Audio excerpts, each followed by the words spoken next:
Complex. Complex complex का अर्थ होता है मनोग्रंथि, समूह, पेचीदा, जटिल। जटिल का अर्थ होता है जिसको समझने में मुश्किल या कठिनाई हो। असरल, असरल मतलब जो सरल ना हो यानी आसान ना हो। मिला हुआ, संयुक्त, मिश्रित, संरचना में जटिल यानी जिसकी बनावट या जिसकी संरचना मुश्किल हो।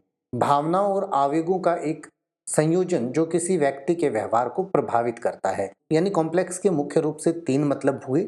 एक जो पेचीदा, जटिल या मुश्किल हो उसको कॉम्प्लेक्स कहते हैं। इसके अलावा किसी समूह को कॉम्प्लेक्स कहते हैं। जैसे यानी कोई दुकानों का एक समूह खोला जाता है तो उसको भी आपने काफी बार देखा होगा कि कॉम्प्लेक्स कहते हैं। और इसके अलावा जो तीसरा कॉम्प्लेक्स होता है वो होता है आपका एक मानसिक स्थिति, यानी आपके दिमाग की एक ऐसी स्थिति, एक तरीके की एक मानसिक समस्या कह सकते हैं।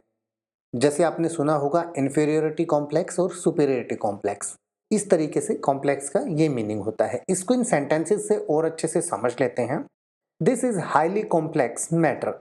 यह अत्यधिक पेचीदा मामला है, यानी कि यह बहुत पेचीदा मामला है, यानी जिसको समझना आसान नहीं है। What he said was too complex for me to understand. उसने जो कहा वह मेरे लिए समझना बहुत कठिन था। चैनल पर और भी वीडियोस हैं जिन्हें आप जाके देख सकते हैं। लाइक, शेयर और सब्सक्राइब करना बिल्कुल मत भूलिएगा।